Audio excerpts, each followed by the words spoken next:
Okay, hello everyone and welcome to today's webinar. We are starting a new series called What Every Executive Should Know About. And today's session is around data transformation, and we are really excited to interview a special guest to share DC Bar's inspirational data transformation journey. A few housekeeping notes before we get started. This session is being recorded and the recording will be emailed to you in the next day or so. We also encourage you to utilize the chat or questions window found at the bottom of your Zoom screen to pose any questions you may have during the session. We'd be more than happy to answer these as we go along. A few introductions. My name is Rachel Mason. I'm the marketing specialist here at Technion Data Solutions, helping with this series. And we have an exciting lineup of topics ranging from data governance, visualization, healthcare, data quality management, and much more. So be sure to check out upcoming webinars and events on our website at technionusa.com. And at this time, I want to hand it over to Technion Senior Sales Executive and true data enthusiast, the great Dave Haas, to kick us off and jump right into it. Wow, that is an amazing introduction. Thank you, Rachel. And welcome, Caterina. It's so nice to have you here. Definitely would like to thank you for taking the time. I know you've got a wealth of experience. Matter of fact, we were chatting right before we started, and I think we jointly discovered that you have 17 years in CIO and other high-level technology roles. So super excited to have you here, and thanks again. But before we dive into the interview portion, I wanted to just take a moment and kind of visualize where we're going to go today so that you guys get a feel for what this session is going to include. And what I'm going to do is I'm going to draw a little graph here. And I think what we're going to do is really start at the very beginning. And this is more of an intro to Caterina, an intro to DC Bar, and an intro into why this is an interesting story. So super excited about that. We're going to cover some of the high points that you saw, as well as perhaps some of the low points, some of the things that perhaps were challenging during your journey. And then throughout, we're going to really take a look a little bit closer at specifically what that journey looked like. So that's what we have in mind for today. Super excited about this and cannot wait to just dive in. So with that, what I'd like to do is actually start off with a little bit about, if you wouldn't mind, Caterina, just jumping into your personal journey first. And if you could kind of tell us maybe a little bit about your career path and how you got into the IT world to start. Thank you, Dave. Thank you for having me. And thanks for everybody who's taking 1 hour of their time to listen to what I'm saying. I have probably an unconventional path to becoming a CIO and the IT. I certainly did not set off thinking I'd work in IT. Just out of high school, I didn't really have any true calling. I was not sure what I liked and what I didn't like. So I decided to study physics. After getting my degree, I still didn't know if I really like physics, so I decided to take my PhD in physics. And I worked at the CERN, the European Center for Nuclear Physics, before and after my PhD in nuclear physics. But after working at CERN for a while, I got frustrated with the size and the timeline of the projects there. They were too big, and the time between the offset of the projects and the results was way too long. So one thing I learned there is that I learned something about myself, that I need to have a line of sight between my efforts and the results. Otherwise, I kind of lose the sense of purpose. So one thing that I learned a lot also at CERN was working about computing. And so at that point, I decided to move to IT. It made sense. It was one of the things I knew how to do. And although the leaving the research field felt a bit bittersweet, felt like a failure at the beginning, in the hindsight, it was actually one of the best professional choices I ever made. And I never really looked back. The good thing is that not having a formal education in computer science was kind of liberating, because once I decided it was okay to shelf everything I had studied for so many years, I could whatever I wanted to be. And I started working IT in many different roles, and I've been doing that for 25 years now. So that has been a bit of a long way to get up to here. Amazing, amazing. Well, what initially attracted you to the association side of the association world, if you will? So when I decided to leave the research field, a friend of mine put me in touch with our former manager, who was the head of the IT department at the United Nations High Commissioner for Refugees. At the time, I was actually in Geneva. And so the way, they were looking for someone who could be able to solve IT problems. They had a lot of IT problems. I'm talking about the mid-90s.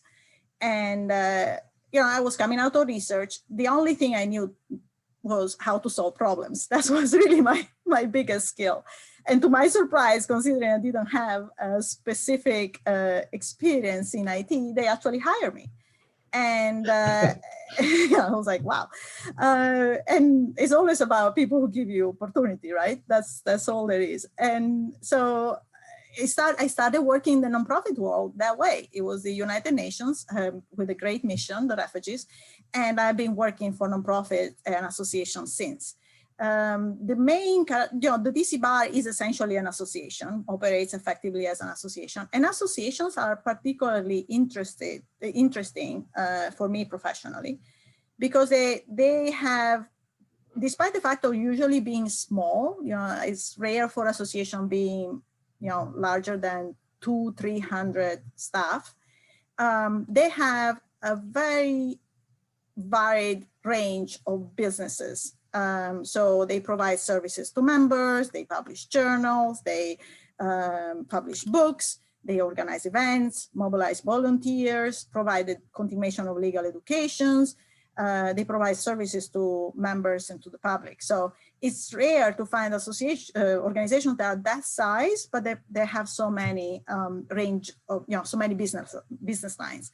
So it's very hard to get bored, and I kind of like that. That's perfect. Well, speaking of DC Bar, what's the mission and how do you guys help the world? Yeah.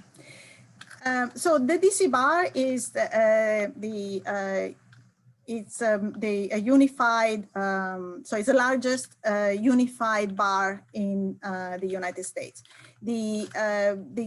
We have 109,000 members. And being unified bar means that it's a mandatory bar. So if you are an attorney in the District of Columbia, you must be a member of the DC Bar.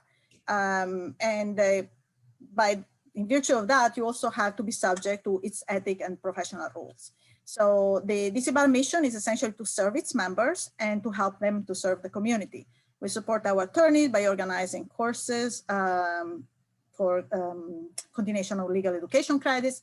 We provide guidance for practice management. So if you are an attorney that is starting a business, we provide guidance on how to do that.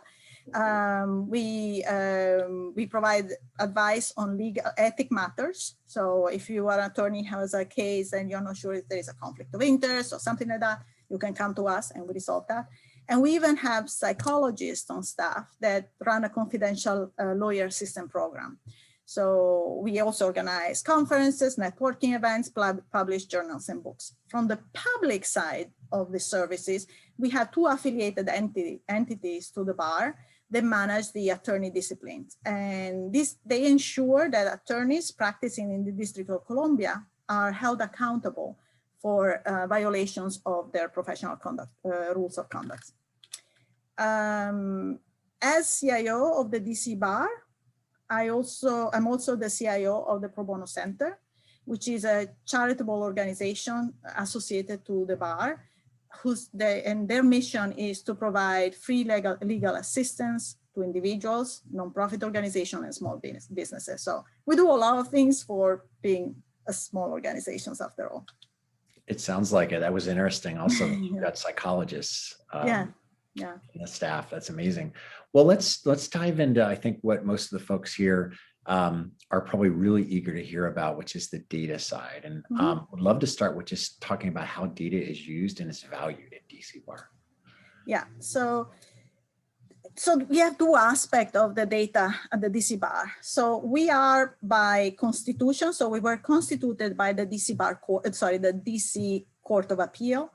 And we are the custodians of the licenses for the attorneys authorized to practice in the District of Columbia. So, and we need, by mandate, we need to keep every single record attorney since 1972 in perpetuity. So this kind of piles up, it becomes a pretty large data set. We also provide many services to our attorneys, and therefore we need to use that data to get to know them and to be able to provide services that are more tailored to their needs and to their interests. Because the mandatory bars, is a little bit like the DMV, right? You have to pay for your driving license, but it's kind of felt like an imposition. So often mandatory bars are considered almost like a tax on the profession. And that's why it's important to ensure that we honor our mission by providing targeted services and useful services to our members. So by the data transformation initiative, we intend to, this data transformation initiative wants to lay the foundations to do exactly that. So to have a data set that allows us to put the members, their interests, and keep track of all the interactions we have, they have with our business lines at the center of what we do, and to tailor the service that we provide them. Very cool. So deeper into the fun stuff now, on the data side, let's talk a little bit about the data transformation and data modernization journey that you're taking DC Bar on. And I guess the first place to start is maybe talk about some of the challenges that precipitated the data transformation and data modernization journey.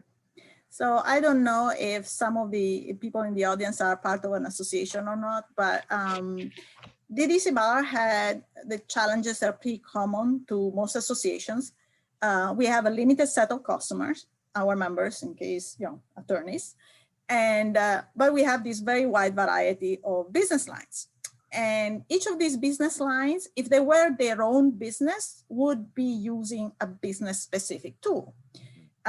Because they, if you publish something, you use publishing tools. If you do continuation legal education, you do a learning management system or an event management software, and so on and so forth. But because we are all part of the same association, and we are trying to do what we do effectively, efficiently, at least financially, we tend to use a single unified software that is called as an association management system.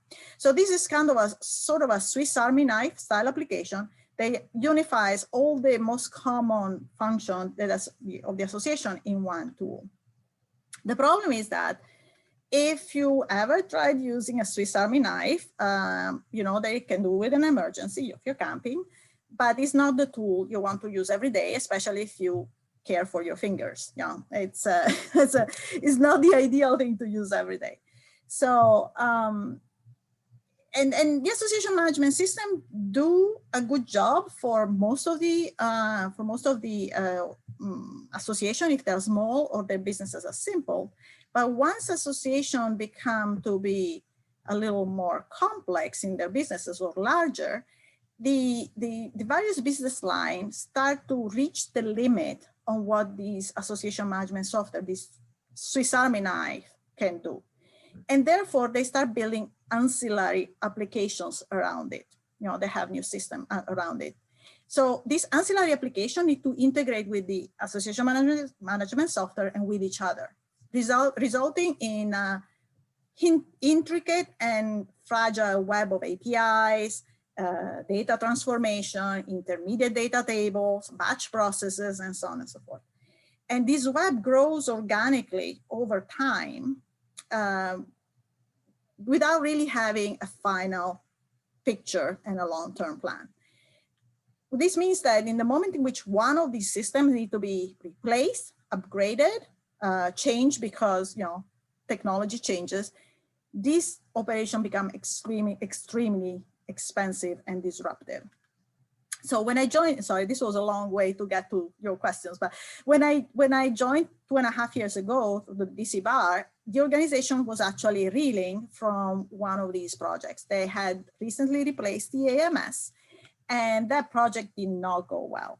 It created a major disruption to the staff and to the member, and for 4 weeks, we couldn't collect revenues, which was pretty horrible. So when I joined, the first, the first task was to actually make sure that the operations were finalized and stabilized. But in the long term, my goal and really my mandate from my CEO was to ensure that the organization would never go through something like that and that traumatic ever again. And that's when we started thinking about substantially changing the way our system architecture was built, and we embarked in the data transformation journey. Well, it's always good to have direction from the top. Yes. But I know a big part of these things is the organizational business support. How did you rally people around this and sell it? Because it's a huge change, as you said. Yeah, it is a huge change. And, when I joined the organization, actually during the interview, I spoke with a lot of people, and then I circled back to the CEO during the interview. And my first comment was like, wow, the staff has IT PTSD. And so, yeah, so I was dealing with a lot of people who had been shocked by the experience of working in one of these large disastrous IT projects. So I had to kind of turn them around 180. So, but we had, and I'm getting to the point of which were the drivers. First of all, the drivers was to make sure that we were taking care of our staff, that we gave them a tool that they could actually work with. Back to the Swiss Army knife example, a chef would not use a Swiss Army knife to cut, meat in their kitchen every day. So we cannot expect our staff to use tools that are not good for them. So that was one of the things. And once they understood that, the staff understood that I had that very clear in mind, and I was not planning to push them to such a horrible experience again, things started getting much better. The conversation was much better. So that was one thing. The second one is that we needed our goal is actually to have our members have a positive online experience.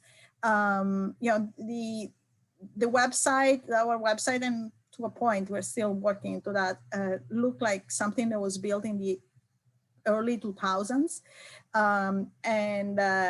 It was not the kind of online experience we wanted to give to, our members, because everybody's used to, modern e-commerce, modern catalogs, modern, a rich experience from the point of view of the interaction on, online. And also we wanted to be able to report on all the activities of our members, all the touch points that we have that I have with the organization. So when they renew their license, when they buy one of our publications, when they participate to our events, and when they volunteer with our pro bono center or donate to our pro bono center. And then the last thing, which is actually probably the long-term goal, is we need to increase our agility. Because of that intricate web of integration that I've discussed before, replacing any of our applications, especially if it's the association management software, has huge ripple effect on the operations of the organization that can cripple it, as it actually had happened, or even when the process is successful, just a huge toll in resources, because the year in which we decide to replace the association management software, nothing else really happens. I mean, it's such an encompassing experience that nothing else happens. So, so that's why we envision the solution for this problem that is part of our data transformation, going from a system-centric architecture, where the association management software is the system of record. And then we have all the ancillary system integrating with each other and with the AMS.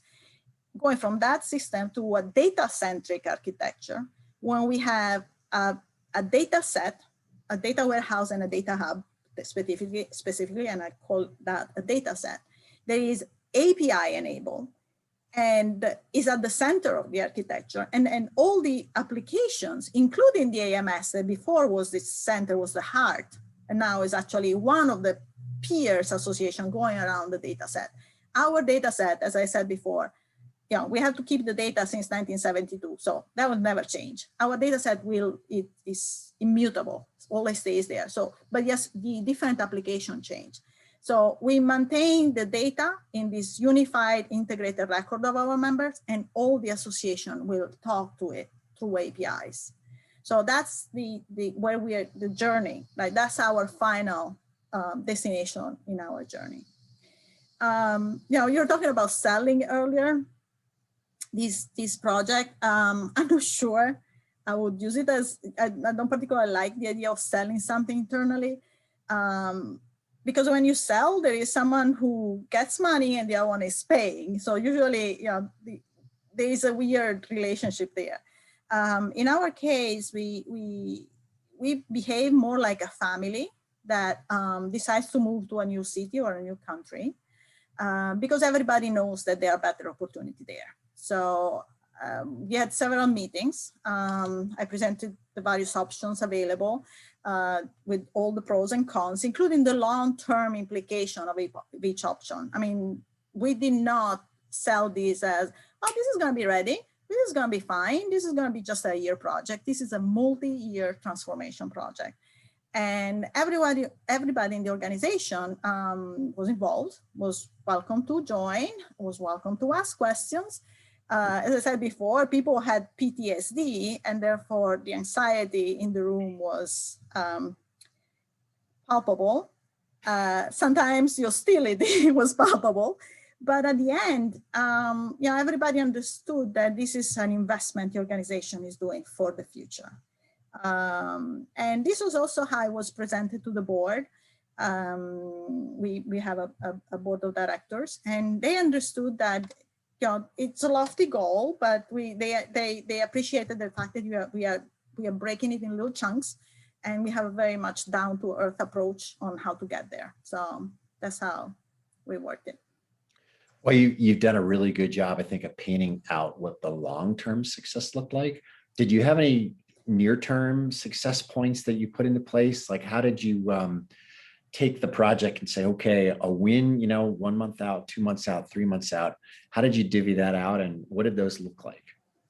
So for this process, first of all, we had some urgent matters. For instance, we had a cold fusion website that was actually dangerous from the point of view of the risk because it couldn't be patched. It was really a risk to continue maintaining it. So we had some pretty obvious results out there. They were almost at the sides of this project, because having a new website was not necessarily in the core of the system, but it became very evident because, of course, there's nothing more evident than you go to your association website and suddenly it's going from kind of ugly and dingy to a beautiful new website. So we need a new website no matter what, because we needed to have a modern website, a modern content management system that could actually interact with this data-centric structure. But that was something that our board noticed immediately. Another thing, we replaced our e-commerce. That's something else that we did. And we replaced our e-commerce, and also very visible results right away.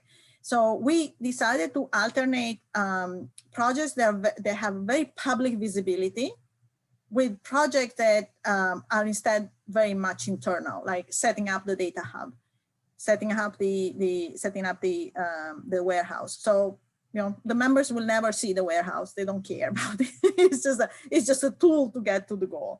But by alternating something very visible with something that is very technical, we could provide these intermediate steps that gave the impression we were proceeding. If we had done all the first set, like the data warehouse and the data hub initially, we would have spent a lot of money, but with very few visible results for the board and the members. And the conversation would have been different at this point, I think.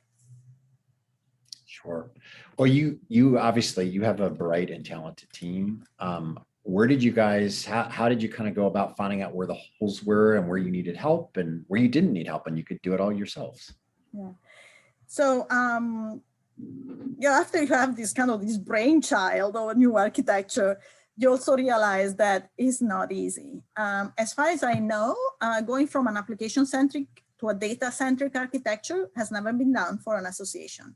So despite the fact that we have, as you said, some very strong database developers, some very good business analysts in my team, none of us had the experience that we needed to build a data warehouse and a data hub from scratch.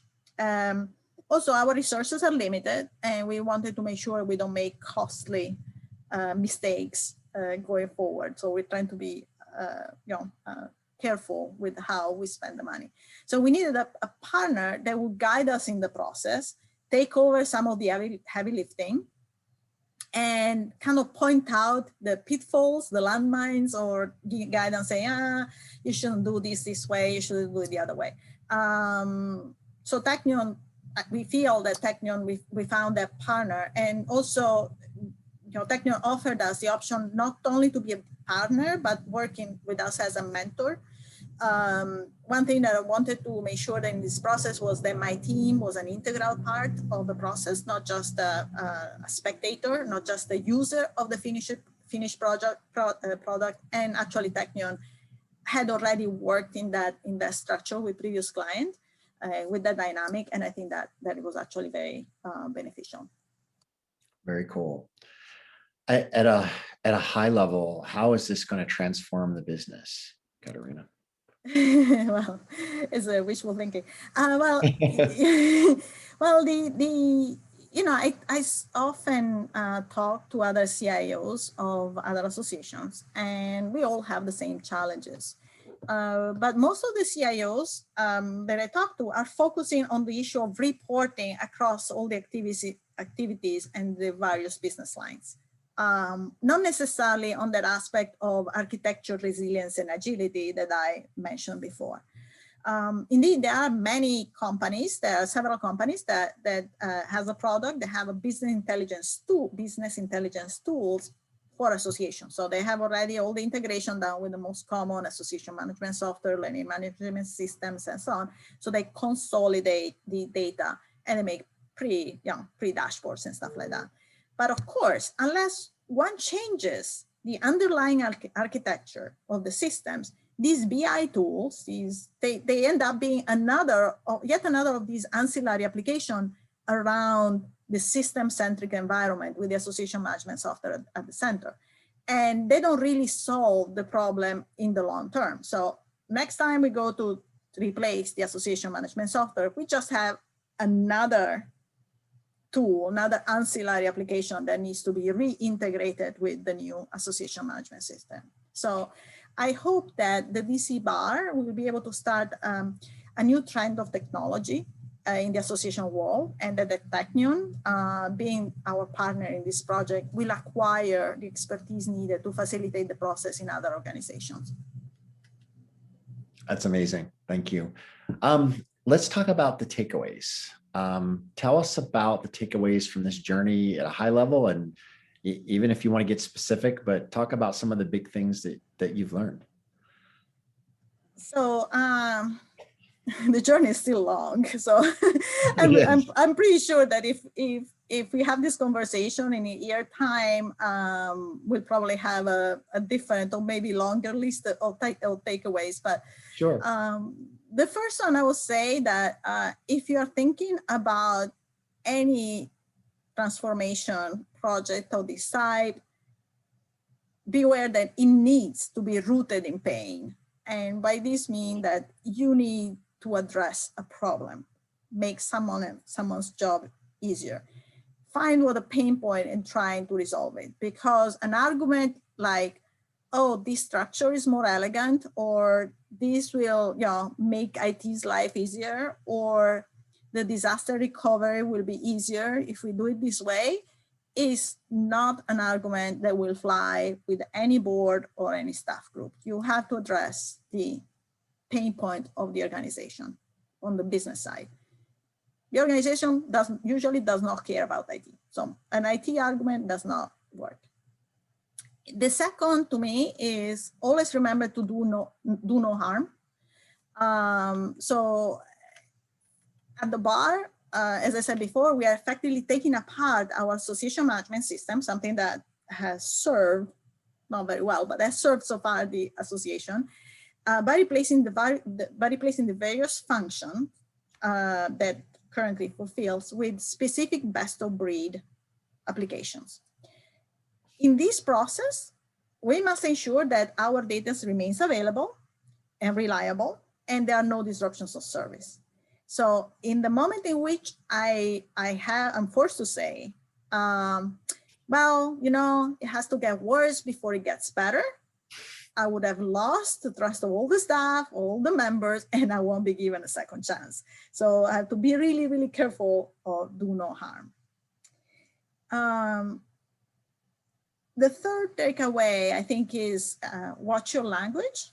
And I'm not talking about 4-letter words here, although they might fly now and then, but in the privacy of our server rooms.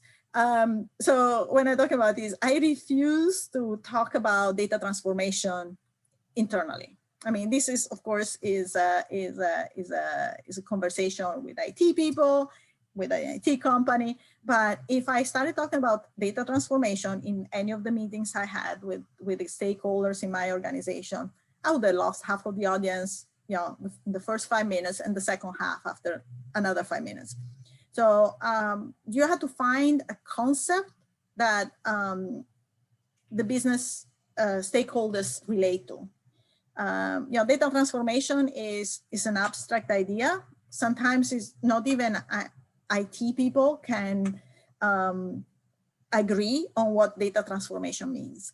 So find a name that sounds to with your stakeholders and not with IT. Just to give you an idea, I did something similar, an equivalent project, not something similar, but an equivalent project in a previous organization, and we were calling Project Forklift because we were forklifting systems and replacing them with other systems. So the idea, actually, we had a little cute forklift, like a little cartoon forklift, as a symbol of the project. People related to it. They understood what the project, why the project was called Forklift, and it was almost like a mascot. They kind of liked it. So that was one. Find something that is catchy. Data transformation really doesn't cut it. And finally, I will say, and this is not because, of course, this conversation is sponsored by Technion, but find a good partner. It's important that you trust your partner as much, if not more, as you trust your staff.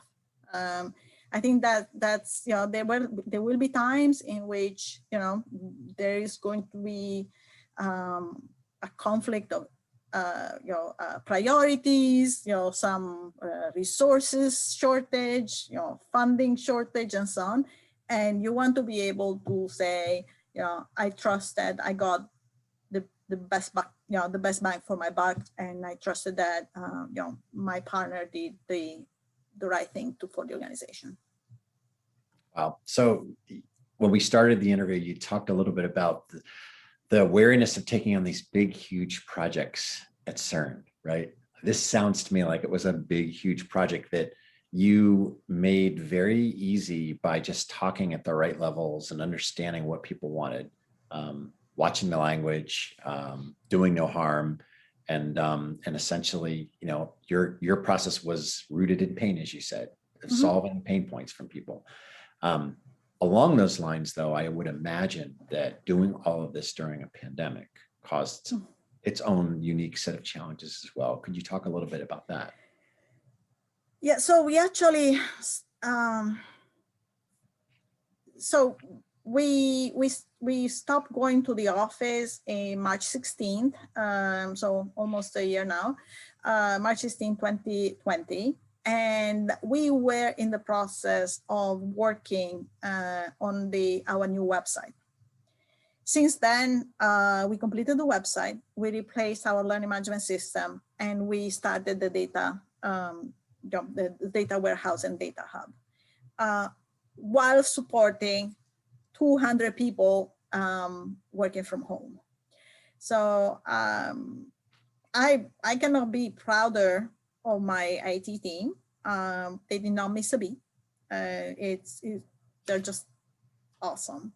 But I believe that there is a toll, and there is a price from working for the isolation and the stress of the situation. Some of my team members lost loved ones to the virus.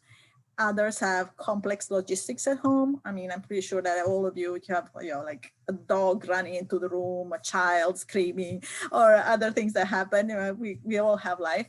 I think we had to learn to be a little more flexible and a little more open about our humanity, and the shortcomings of our humanity.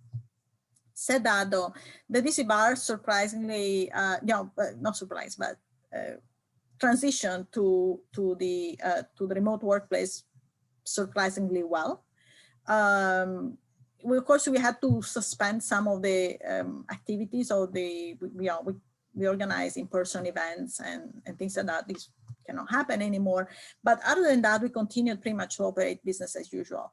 I would say that probably, if anything, the experience improved the relationship between IT and the rest of the organization, just because everybody relied how much more, what different it makes to have a good IT team versus a non-good IT team when working remotely. So I think some surprisingly brought us closer in a way, which was not something I expected, but certainly, it happened. And then, okay, yeah, there is a problem that communication needs to be a little more deliberate. We need to make sure that nobody feels left out, that, if I don't see someone with a camera on for 6 months, I just want to make sure that, they haven't lost 50 pounds and sustaining a diet of chocolate and whiskey, that kind of thing. So, you have to be a little more careful about the welfare of your staff. But other than that, I would say we're doing very well. Wow, thank you for sharing that. So let's shift gears just a little bit. I would like to talk about women in technology, and specifically would love to have you describe kind of what it's like to be a senior female leader, really in a male-dominated IT industry, and maybe any advice that you have for other women that are out there and aspiring to get where you've been. It's, I've been a woman my whole life, and so it's really the only perspective I have. So I'm not sure how I can talk about the difference between a male leader and a female leader is. But all I know is that when I'm in a work setting, I don't really think of myself as a woman. I think of myself as an individual. I have the same strong voice, thoughts that I believe to be valid, opinions that I believe as well to be qualified as any of my colleagues, regardless of gender. So, and in the moment in which I think women think themselves as women, kind of like we go in this box that was built for us, and with the expectation that we stay in there. I mean, it's almost like something that we do to ourselves. So by not thinking of myself as a woman, I think I'm facilitating my role as a peer rather than the woman of the group. Usually I become aware that I'm a woman indeed, only when someone else does something that reminds me of that fact, and they put me back in the box. I have to admit, it still comes from the left field. I mean, really still have to get used to that. I hope I'm getting better at handling that. But I have an episode, an anecdote. So it was, I think, about 3 years ago, maybe 4. time is, with COVID, time has been kind of has a different consistency. Anyway, a few years ago, I was invited as part of a panel of IT leaders, and I was asked a question. And in reply to the question, I said something, I don't even remember what I was, that the moderator did not agree with, which, fine, it was opinions and technology and stuff like that. And instead of just, objecting to what I said and discussing the subject as he would have done with any of my other male panelists, I was the only woman in the panel, he told me, he's like, oh, shut up, go back to the kitchen. I was like, what? Seriously, I was stunned. There were several women in the audience, and he did it half jokingly, oh, shut up, go back to the kitchen. But there was an audible gasp from the women in the audience, and it took me a second to react. I was like, what? I found, miraculously, the strength to confront him right away. I told him, don't you dare ever say that to me again. And on the stage. But that kind of put me in the position of having to defend myself on something that had nothing to do with the reason why I was there. At that point, I was not an IT leader talking about whatever we're talking about. I had to defend myself as a woman. And that was abusive. I mean, that was demeaning. So for the remainder of the panel, I can tell you, I was fuming. I mean, I actually wonder if there was fume, smoke coming out of my ears because I was so mad. And I couldn't really be focused as much as I wanted to be in my answers. So despite the fact that, I replied back, I kind of stood my ground, there was a damage that was done to my contribution to that panel and the way I saw myself contributing to the panel. So I don't think that any of my male colleagues would have ever experienced something like that. These experiences were, when they happen, it hurts. I try to move on whenever possible because outrage, anger, and bitterness are a very, very, very, very, very heavy baggage to carry with you. But I think it takes strength and it takes support from, when I got off the stage, I had a lot of friends, male and female, who came to me. It's like, wow, that was wow. I haven't seen anything like it on a stage. So have a strong support network, and that's certainly something that that helps us rebuild that confidence that gets chipped away every time something like that happens. For the lack of the number of women in IT, I think it's mostly an issue of girls that do not choose technology or science as careers. Because I think that once they do, actually IT is probably one of the fields in which women have the most chances to raise to the top. Because results are so much more important than the networking, playing golf with the boys, being part of the circle or whatever, is sometimes an element for becoming an executive for men. So there are a lot of federal initiatives and nonprofit organizations that actually focus on getting girls to STEM, so the science, math, and technology, because I think it's a real loss that if these girls actually do not even start and not thinking that's a career that they can start. For women that are already in technology, though, I would say that don't wait for someone else to validate you. Don't minimize your own experience. That's something that often we do. And women often focus on our failures when talking or thinking about ourselves. So, women do that more than men. We lay awake at night and reliving and replaying in our head our missed opportunities. I should have sent something else. I did that wrong. It is something that again is a baggage that we carry for ourselves and something that we do to ourselves. So just surround yourself with people who make you stronger, and just leave the people who don't support you behind, because you certainly don't need those. I mean, you think you might, but you don't. Just move on from nobody. And that can be, a partner, a manager, a friend. Just surround yourself for people that support you. And that's true also for men, by the way. That's just a human, something. Yeah. Wow. Well, that was amazing. Thank you so much for sharing and sharing your personal story, Caterina. At this point, I'd love to open it up to anyone else out there in the audience that would like to send along some questions for Caterina. And we have a couple here just to kind of start it off. The first is, could you tell us your favorite websites, books, any resources, anything you find useful that helps you in your day-to-day life? This is a shortcoming of mine. I really don't like reading books about technology on my work. Books are my happy place.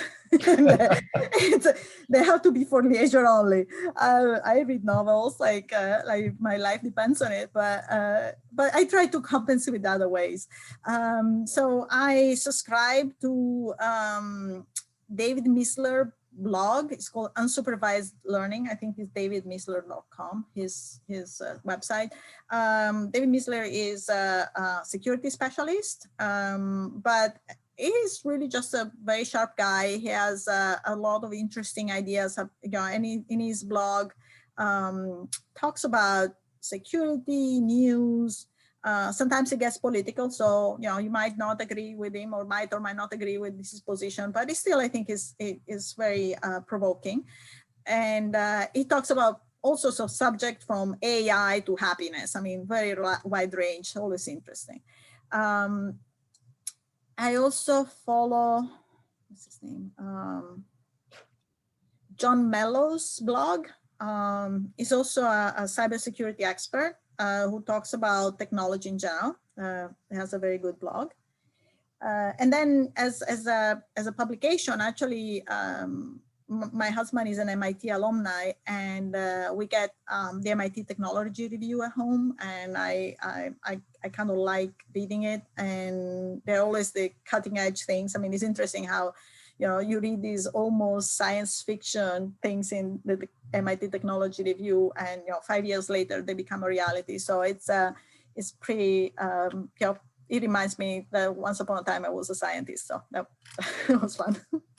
But in general, any resource that spark some curiosity in me, and then they trigger, the rabbit hole of personal research, is something I enjoy reading. I love it. Are there any professional associations or anything that you belong to that you find helpful?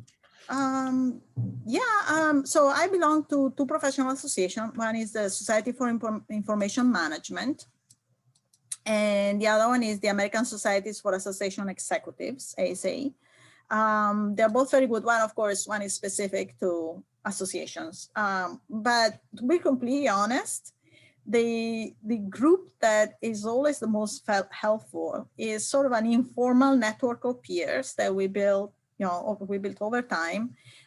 We actually have even a little mailing listserv.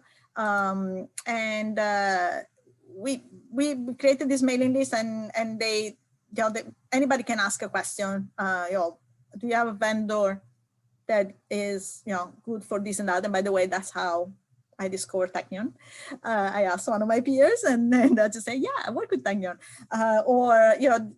How do you resolve that? Are you having this challenge? What do you recommend me to do about different matters? And the big value is that the secret sauce of the group is that we have each other's back. I mean, our exchanges are candid, they're honest, and we know there is no hidden agenda of anybody who participates in that group. So it also helps that we at least before COVID, we used to regularly meet for happy hour. So it's one of the things that always helps in these cases. I miss those days of happy hours. Yeah. Well, we have hit our time. I think that's all of the questions. Caterina, thank you again so much. This was great. Thank you so much. It was a pleasure. This was a pleasure. And thank for everybody who, hang around for this long until now. All right. Thanks so much. Thank you. Bye. Bye-bye.